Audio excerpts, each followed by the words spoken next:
It's important to keep somehow in our minds and hearts that Christmas really is all about Jesus Christ. And there's all things that can crowd out the very content of Christmas, isn't it? Somebody said that there are really 3 seasons in one's lifetime. 3 seasons in your lifetime and mine.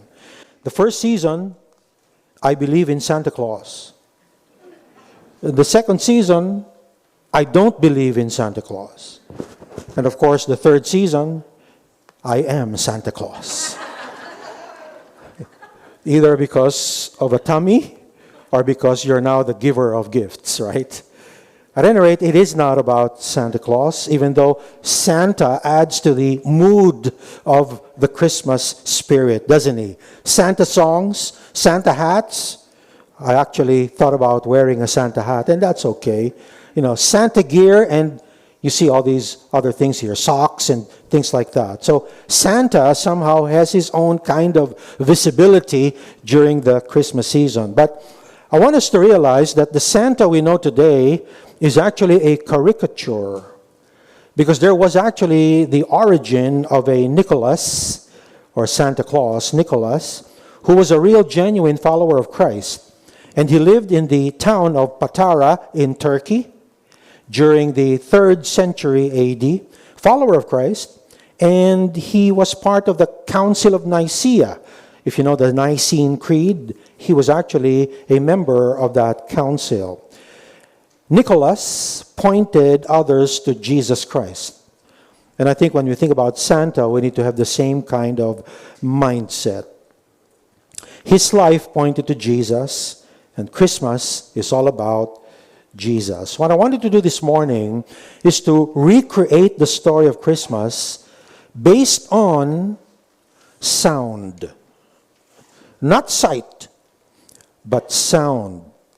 You see, because 400 years prior to the birth of Jesus, heaven was quiet. Between Malachi and Matthew, there was a 400 years of silence where there was no revelation from heaven. There was no prophet that spoke God's word, thus saith the Lord. There was just total quietness from heaven. The silence was deafening. But on that one solitary night, the dead silence broke out into blissful singing. That's why the Apostle Paul in Galatians 4 verse 4 says this: when the fullness of the time came, God sent forth His Son. And so you see, it's a sound thing. It's not so much sight. Suddenly, there was news. Suddenly, the heavens spoke. And the heavens spoke in His Son. So the sounds of the first Christmas is a far cry from today's modern version. So let's listen up and be transported back to that event that changed the spin of the earth. And that is why we call our calendar as BC and AD, before Christ and Anno Domini, the year of our Lord. So what are the sounds in the first Christmas story? The first sound is actually what I call the strides or the steps of oppressed migrants. You hear their footsteps because there's hordes of them. But it begins with the horses galloping or the horses clopping. Look at verse 1 of Luke chapter 2. And we'll go through the Christmas story. Luke chapter 2, beginning with verse 1. And the Bible tells us in the NET version, now in those days a decree went out from Caesar Augustus to register all the empire for taxes. Now, what was the condition like economically during the time of the birth of Christ? Sherwood Wirt aptly described the circumstances of the day, and I quote him, "The people of that time were being heavily taxed. They faced every prospect of a sharp increase to cover expanding military expenses. And the threat of world domination by a cruel, ungodly, power-intoxicated band of men was ever below the threshold of people's consciousness. Racial tensions were at the breaking point," unquote. And so their conditions were pretty much like ours. Heavy taxation. The migrants, the people were oppressed because of having to pay the Roman Empire certain wages. And Caesar Augustus, by the way, that's not a real name. Caesar means king. Augustus is a description. It's an adjective. The real emperor is called Octavian. And so when you go through history, you will not find Caesar Augustus at all in the Roman Empire's history, but you will find the name Octavian. He's actually the grandnephew of Julius Caesar. And he's related to Cleopatra of Egypt. Okay? Mark Antony. Now, you remember those movies, of course. So Octavian, or Caesar Augustus, was the most powerful emperor. Did you know that? Octavian, at the time of the birth of Christ, of all the emperors of Rome, he was the most powerful of all. And so he wanted to keep on expanding the Roman Empire. And how does he do that? He needs to tax the people under the empire. And so he came up with a decree, a global census, call it a national ID system for tax purposes. And that's what he did. And so you can hear all the Roman armies in horses galloping throughout the empire because they're executing on this command by Caesar. Let everybody register at their own ancestral hometowns in order to be taxed. And so, do you hear the horses galloping? You also hear the hordes now marching. Look at verse 3. Everyone had to travel to his own ancestral hometown to be accounted for. Everyone in the empire, not just the Jews, not just in Israel, but the whole Roman Empire. Verse 4, so Joseph went from the Galilean town of Nazareth up to Bethlehem for the census. As a descendant of David, he had to go there. He went with Mary, his fiancée, who was pregnant. Nice words, isn't it? David, they had to go to their ancestral home, and being in the line of David, King David, you don't remember him? David and Goliath? He's a Bethlehemite, correct? And so Joseph had to go back from Nazareth in Galilee, go south through Samaria into Judea, through Jerusalem, and south of Jerusalem would be Bethlehem. Some of you know that, right? And so that's where he marches towards, together with Mary, who was his own fiancée. Not yet married. They were betrothed, and she was heavily pregnant, as it says. And so you hear the hordes marching. This is like coming home for Christmas, and you go to the airport, and it's packed, right? It's like coming home for Thanksgiving, and everywhere is packed until you get home. It's similar. Hordes of migration, but they are oppressed because it's all about taxes. Now, Nazareth was a little less than 100 miles from Bethlehem. So 100 miles of walking, and from Nazareth to Bethlehem, guess what? Everything, if you go to Bethlehem, everything is uphill, right? Anywhere you are in Israel, if you want to go to Bethlehem, it's always go up. When you think about going up, we think of going north, isn't it? But everything in Israel, everything you read in the Bible, when it's about going to Jerusalem, it's always going up. Whether you're from the south, west, east, or north, it's always going up. And so, think about this.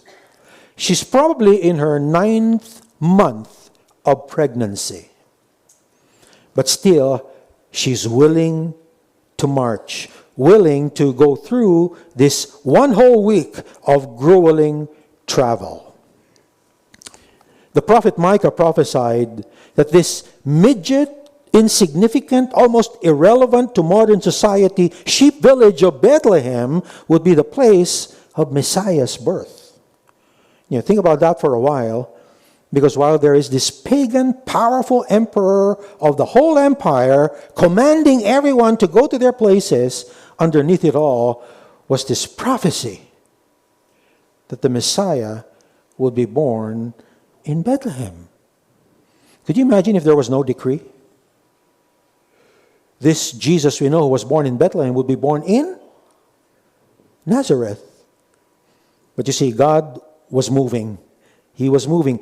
See, the only claim to fame of Bethlehem is that it was David's land of birth. That was it. There was nothing more to Bethlehem.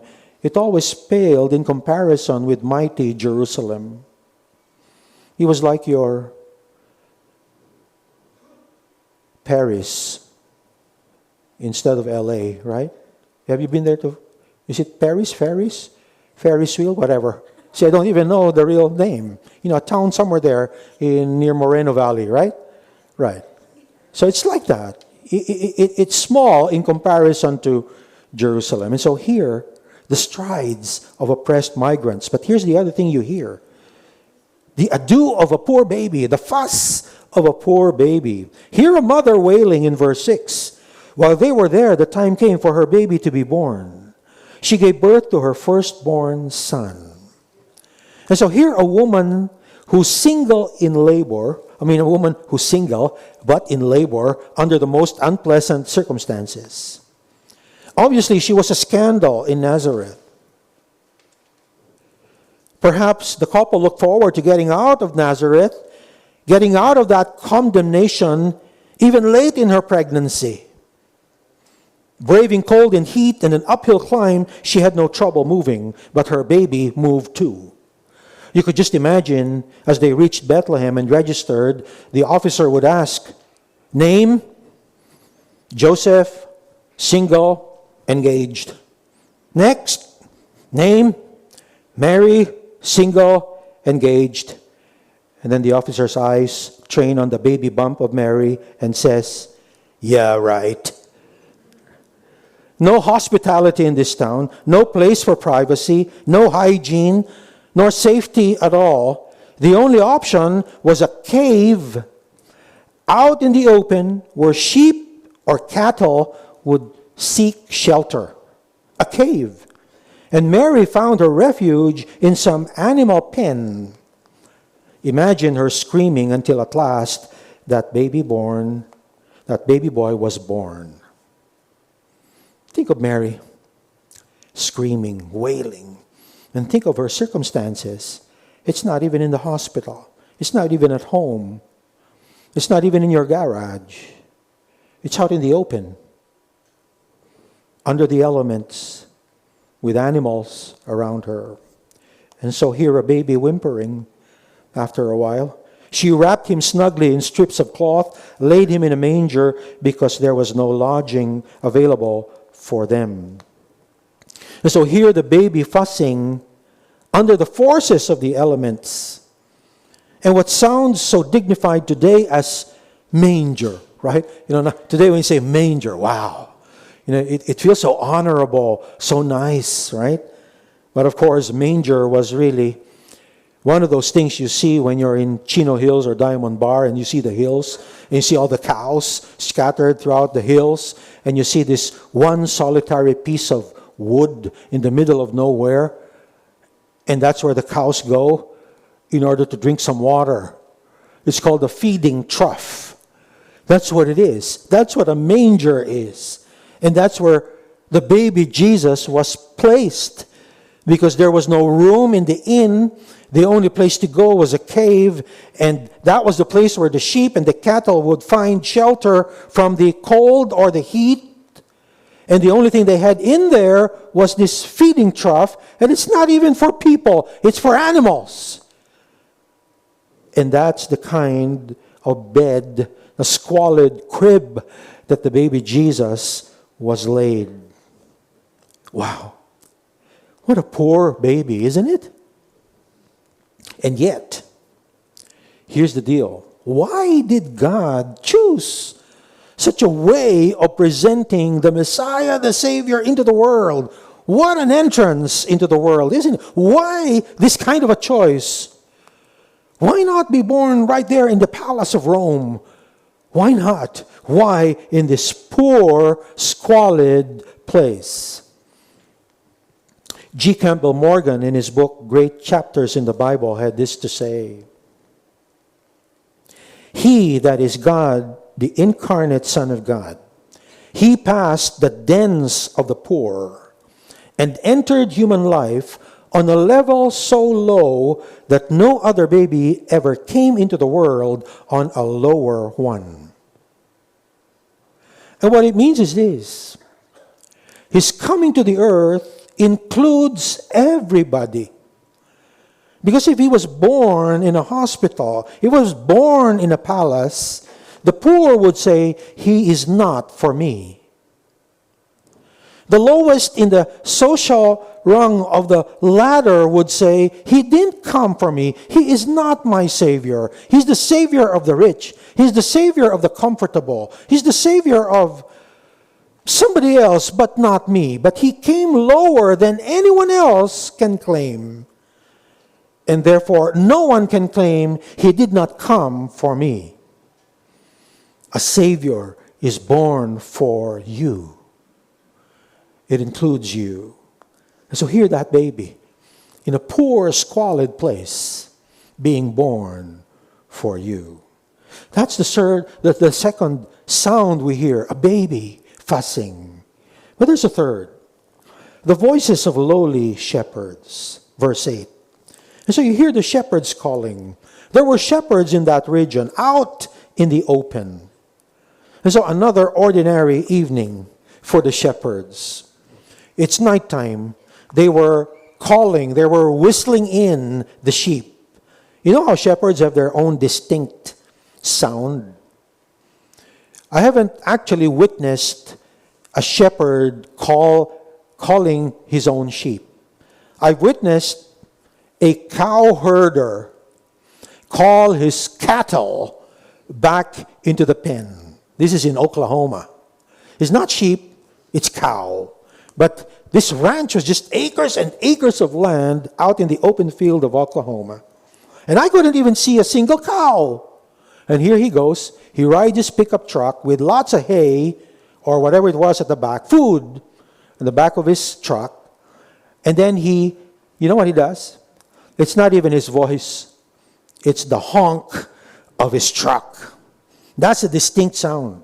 And so he presses on the horn of his truck, and he just said, just look out there in the horizon. And I did. I looked out, and suddenly there appeared one cow. And then a second cow, and then a third, then a fourth. 10, hundreds of cows began to gather and come to the truck. It was a distinct call. Shepherds have this unique ability to call their own. That's why Jesus is our great shepherd. His sheep knows his voice, right? Oh, these shepherds were expert. Each sheep hears the distinct voice of his own shepherd, and they follow him into their own pens. And so they have a way of segregating themselves accordingly because they simply followed the voice of their own shepherd. And that's how they segregated themselves into the pens. But here the shepherds cordoning off the sheep. Verse 8, keeping a night watch around their flock. Now some commentators say that Bethlehem shepherds were really quite unique. They're not the same as any other shepherd in Israel. Why? You see, they brought vigilance to another level. Vigilance, watching over their sheep to another level. You see, another name for Bethlehem you will find also in Micah, who prophesied about the town of Bethlehem to be the place where Messiah was born. Micah 5, verse 2. But in Micah 4, verse 8, part of this prophecy of Bethlehem is actually called Migdal Eder. That's a Hebrew phrase. Migdal means tower. Eder means flock. And so it's the tower of the flock. And it is Bethlehem. Bethlehem is where the king will be coming from, according to Micah 4, verse 8. And so Bethlehem was known to be the shepherds who took care of the sheep and the special sheep that would be transported to the temple. You see, they're not that far from Jerusalem. The sheep that they tended were actually to be the sacrificial sheep to be brought into the temple. In fact, the temple sacrifices back then required an estimated 250,000 sheep for the feast of the Passover. Remember that? 250,000. And so they took care of their sheep because this is really good business. The slaughterhouse for the temple, the sacrifices. That's why Bethlehemite shepherds were great when it comes to really watching over the sheep. Think about it.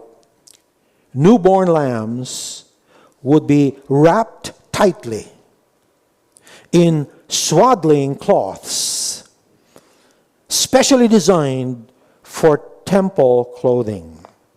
And some say they would be laid in a manger, the lamb, the newborn lamb, laid in a manger to keep them contained while they were being examined for blemishes, because they needed perfect, unblemished lamb for the sacrifice. It's at this rather routine evening of caring for the flock that something extraordinary takes place. While the shepherds ordinarily watch over their flock by night. And so here's the fourth sound that you hear.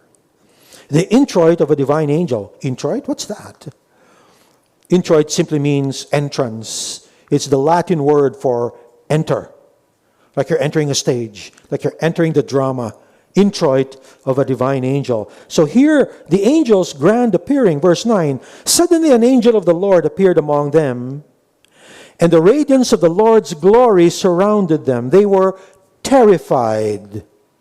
The shepherds were terrified because this entry, this appearing of the angel was instant, and it was an appearing of a non-human, supernatural being. Could you imagine? And suddenly, there's this somebody right in front of you who's not human, but can actually talk to you. How would you feel?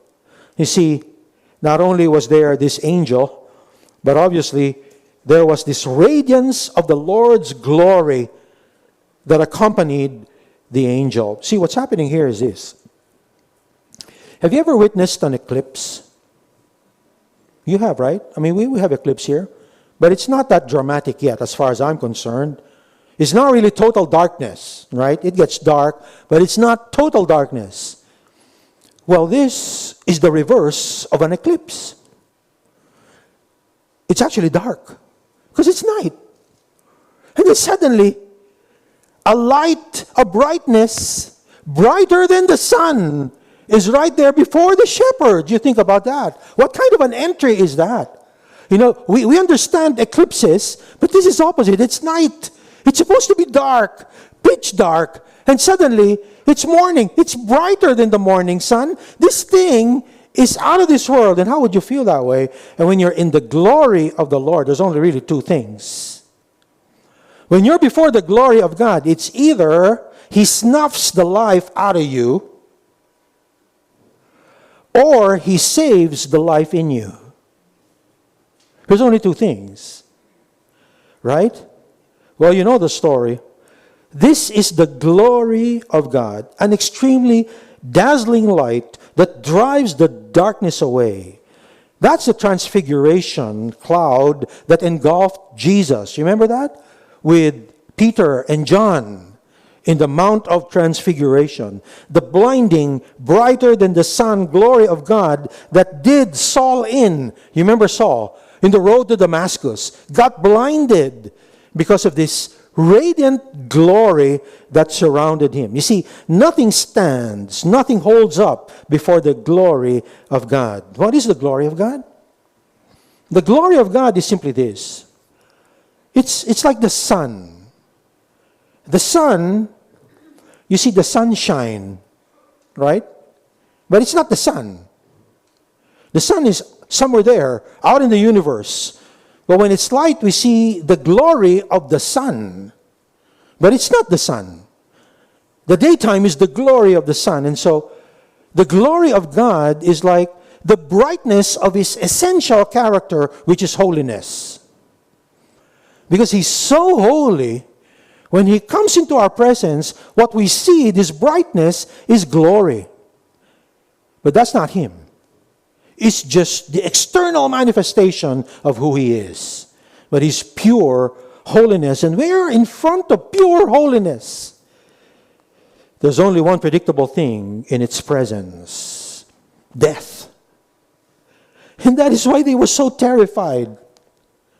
Because that was the only option. When that happens, one emotion overwhelms, it's terror. There's nothing to it. But no sooner do the shepherds yield to their fates that the angel speaks words of reassurance. And so here are the angel's glad tidings. Very quickly, right? And the angel said to them, verse 10, "Don't be afraid." First thing. Yes, we understand the terror of it all. But the first thing all the time, don't be afraid.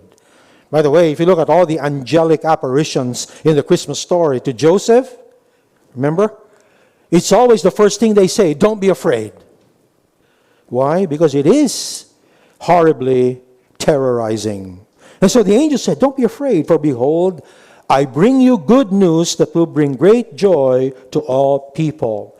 The Savior, the Messiah, the Lord, has been born today. Verse 12, and you will recognize him by this sign. You will find a baby wrapped snugly in strips of cloth, lying in the manger. You see, when the glory of God appears to man, again, it does either of two things: snuffing life or saving life. But this was not a day of retribution. It was a day of rescue, a day of salvation. It was a day of conciliation, not condemnation. It was a day not of judgment, but a day of justification by faith.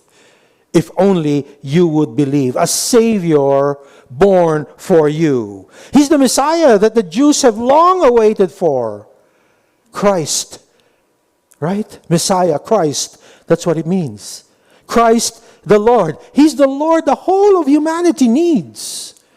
And so he actually comes to people providing for their need. The Messiah of the Jews, long awaited for. And the Lord of all of humanity. Salvation, a Savior, has been born to us. There's two signs that strike us here. Right? This will be the sign for you. There will be a baby in swaddling clothes lying in a manger. That's the sign. Two things. There's nothing really special about swaddling clothes, by the way. So in a way, it's not really a sign, because that's normal, right? I mean, it can easily be camouflaged, and therefore it's not really a sign. But wait a minute. You know, there was a time swaddling was the way to go, ancient times, but it actually had a resurrection in modern times. Today, we swaddle. Today, we put our infants in tight, bandaged-up clothing, right? I mean, you can buy those snuggly things, right? I mean, we have a new grandchild, and so we're aware of these things, right? You just kind of put them right in there, and then you close here, close there with Velcro. That's it. And that keeps their limbs safe from just going all over the place and possibly fracturing them. And so there you have it. It's nothing extraordinary. Standard infant care. And therefore, Jesus was like really any other baby in that manner. But this speaks of the commonness of Jesus' humanity. God himself embodies frailty. God himself embodies helplessness. Every single one of us did at birth. You know the song, In Christ Alone? In Christ alone, da da da da, right? You know that? You know that there is a phrase there that says, fullness of God in helpless babe. You remember that? Fullness of God in helpless babe. Think about the irony in that. The whole Godhead, the Almighty King of the universe, the Creator of it all, actually put himself in human form, helpless babe. Common, ordinary. Again, it speaks of his humanity because he came to save us all. All of us. He begins the odyssey of human life like the rest of us. Somebody said, from ovum to zygote to embryo to fetus to newborn. We all have been there. Of course, you don't remember it. So, the second sign is this crib lying in a manger. If the first speaks of commonness, right? Swaddling clothes. The second, the crib, the manger, speaks of extraordinariness. Is that a word? The arrival of the incarnate Son of God is everything in contrast between how God does it and how we may have done it. Think about it. The Virgin conceived. To lowly parents. Is that the way you want it? A little town called Bethlehem Ephrata. And then there are visiting thieves. You know who the thieves are? The shepherds. They're known to be dishonest. And now the feeding trough. I mean, is this how you will plan your infant's delivery? Obviously not. You see, God plans things not the way we do. The child was born to die. Somebody said the hinge of history is found at the door of a Bethlehem stable. Because right at that almost impossible entry into human life, the earth's trajectory changed. That's why somebody said, Charles Sell, the name, if our greatest need had been information, God would have sent us an educator. If our greatest need had been technology, God would have sent us a scientist. If our greatest need had been money, God would have sent us an economist. If our greatest need had been pleasure, God would have sent us an entertainer. But our greatest need was forgiveness. And so God sent us a Savior. And that's what it's all about. No one excluded. He came to his own. And so that is was it the fourth sound? Let's go to the fifth sound. The ovation of an angelic choir. Ovation is, a standing ovation, right? Applause, right? Applause. Encore. One more, right? It's a great performance. And so here's the applause of the angelic choir. Hear them applauding God, verse 13. At once the angel was joined by a huge angelic choir singing God's praises. Verse 14. Glory to God in the heavenly heights. The angelic host, the choir of angels, shouted for joy. You know where? In creation. If you look at Job 38, verse 7, they're called the sons of God. It's the same thing. The angelic choir were singing for joy when God was creating the universe. And so now, the angels are praising Him at the beginning of a new creation. Not just the creation of the world, but a new creation of those who will be in Christ. The angels are singing once again because heaven's choir coming down to sing when heaven's King came down to save. Hallelujah. God's glory had been confined, in the tabernacle. Confined inside the tabernacle, like in Exodus 40, verse 34. His glory was confined inside the temple. That's why you have the Holy of Holies separate from the holy place, separate from the courtroom. It was the place where the glory of God would dwell. It was confined. And due to the nation's sin, the glory of God departed the temple. You remember? Because of sin. But you see, now, God's glory is returning to earth in the person of His Son. The glory of God coming down on earth. And so when you think of that lowly manger, in God's eyes, in God's mind, it's actually the Holy of Holies. In our mindset, our perspective, yuck. dirty, filthy. But in God's mind, the Holy of Holies, because the glory of God was wrapped in that baby, we know our Savior, Jesus Himself. And so the angels sang, Gloria in excelsis Deo. Remember that one, right? Glory to God in the highest. It's the same as the seraphims. You know the seraphims in Isaiah chapter 6? These are angels with wings who were somehow fiery. And there were some of them inside the temple. And they cried out, Holy, holy, holy. It's the same thing. The glory of God has arrived on earth. So here, the choir of angels applauding God, but also hear them affirming man. Peace to all men and women on earth who please Him. You know, God announced an amnesty. He made an offer of peace to a lost world. Christmas doesn't bring peace to all. Here we find this peace is only for those with whom God is pleased. And in the Bible, we know there are some people, some behaviors that God is not pleased, right? But there are some kinds of people in whom God is pleased. When we're penitent of our sins, when we do not hide our sins, but simply come to God and beat our breast and say, Lord, have mercy, I'm a sinner. Welcome.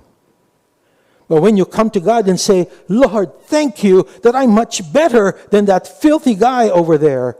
Lord, thank you that I know how to fast. Lord, thank you that I can give. Lord, thank you that I can go to church. Lord, thank you that I can pray. Lord, thank you that I can do all these religious rituals. And yet you scorn that person beating the breast and simply praying a simple prayer, Lord, have mercy. Guess who it is that God is pleased with? The penitent one. Like the one also beside him at the cross. A thief, today you shall be with me in paradise. Peace to all men and women on earth who please Him. Not everyone, but in whom God is pleased to give it. Hear the choir. The angelic choir singing. And of course, after that, finally, the last sound we hear, the rumor-mongering of happy agents. Hear the agents gossiping the gospel. Verse 17. The shepherds, they left running, found Mary and Joseph and the baby lying in the manger. Seeing was believing. They told everyone they met what the angels had said about this child. And all who heard the shepherds were impressed. Wow, shepherds? Now, brothers and sisters, friends, this is courtroom language. They saw, they spoke. They provided testimony. They gave evidence. And as they spoke, others heard. Yet it's so ironic. You know why? Because Dr. Luke, who wrote this gospel, he documented this episode of the shepherds when it would have been easy to edit out the story of the shepherds. Redact, not include it. Why? Because shepherds were notorious people. While here we find courtroom language, in Jesus' time, shepherds were banned to give evidence. They were banned in the courtroom. They were not allowed to speak. Why? Because they're known to be dishonest. They're known to be thieves. In fact, Philo, who was an early church father, a Jewish philosopher, actually said of shepherds, they're mean and inglorious. And that's why no one paid attention to the shepherds. No one believed the shepherds. And yet, Dr. Luke included them. Is it more believable or less? I'll tell you what. There is a point to all this. This is called conviction. It didn't matter what the authorities say. It didn't matter what the law of the land was. It didn't matter how they were perceived by people. They were convicted by the truth. They experienced the truth. They saw and they believed. It didn't matter what other people thought they were like. Only one thing mattered, and the only thing that mattered was this: the truth. It's the only thing, and that's the rumor that got spread. Of course, for people there, is this true or not? They just handled the truth and shared the truth, whether people believed it or not. That was the rumor that was going on. The Savior has been born. Christ the Lord has been born in the city of David. Now, here's the nice deal about this. Here are the agents glorifying God. Now, this is important. See, they glorified God after they gossiped the gospel. Now, why is that important? The sequence. See, the shepherds returned and let loose, glorifying and praising God for everything they had heard and seen. It's important. Why? Because if you were just pretending, in other words, if you were just trying to deceive again because you're just a shepherd, once you've told the news, true or not, you probably wouldn't really praise God anymore. You wouldn't worship God if it's all a lie, would you? Because a lie is meant to be a public thing. You hide things from the public. There was no one there anymore. It's just them. So why not just be truthful? But they worshipped. They glorified and praised God. They let loose. Wow. These guys are legit. They are the real deal. They have been changed. They were experts in goading goats and sheep. Now they're entrepreneurs in gossiping and glorifying God and the Savior. Hallelujah. And that's the kind of people we are. And until we reckon with the fact that this Savior was born for you, not somebody else, but you wouldn't get it. And so I conclude with two thoughts. First, we find in the story the hand of God is in everyday life. See, the God who moved the mind of the most powerful emperor of the land so that he declares to tax the world, that in turn moved a couple to migrate on her 9th month of pregnancy to a little-known town, this all to fit the prophecy made centuries earlier. I mean, who can do that? This God is sovereign. This God is involved in the little things of our lives. The same God who's been moving the life of the people around the Messiah is the same God who's moving into your life. Right now. You're here right now. You're listening to the Christmas message. You've been so familiar with it. But until you say, this Savior is mine, this message doesn't mean anything. Christmas is just another big event. A glorious event indeed. A good event indeed. A nice event indeed. But salvation has not come to you until you're able to say, the Savior came for me. And so the second thing I bring to you is this. The love of God is for every human life. A man traveled a great distance for an interview with a distinguished scholar. He noticed the library of books from floor to ceiling in his study. And so he talks to the scholar and says, no doubt you've read them all these books, and you've written some of them too. You've traveled extensively. You've had the privilege of conversing with the world's wisest men. And I've come a long way to ask you just one question. Tell me, of all you've learned, what is the one thing most worth knowing? What's the one thing most worth knowing in this life? And with emotion, the scholar replied, of all the things I learned, only two are really worth knowing. The first is, I am a great sinner. And the second is, Jesus Christ is a great Savior. Those are the only things most worth knowing in this life. That I am a great sinner, but that Jesus Christ is a great Savior who came for me. A Savior born for you. It is intensely personal. It's not enough to say Jesus Christ came. Millions say that and are still lost in sin. Not enough to say Christ came for someone else. He can never be your Savior until you say, Jesus came for me. Jesus died for me. Jesus rose from the dead for me. He came for you. And so the question is, do you believe that for yourself?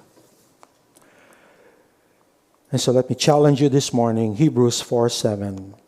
Today, if you hear His voice, do not harden your heart. Receive Him as your Lord and Savior right now. Let's pray.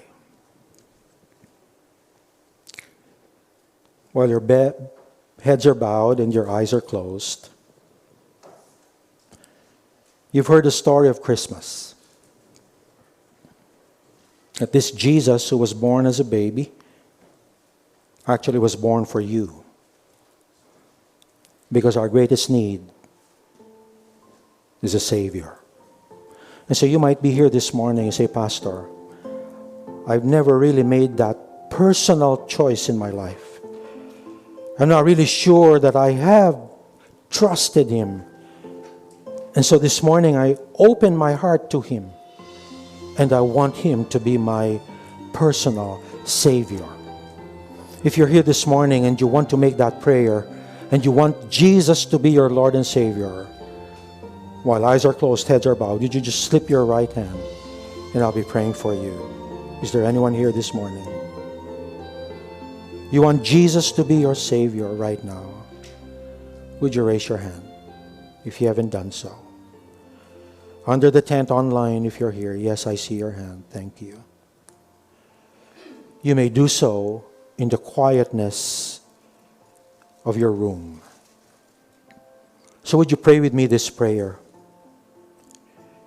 Lord Jesus, I believe you were born for me. I believe you're the Savior of the world. I believe that I am a sinner. I believe that I'm in need of a Savior.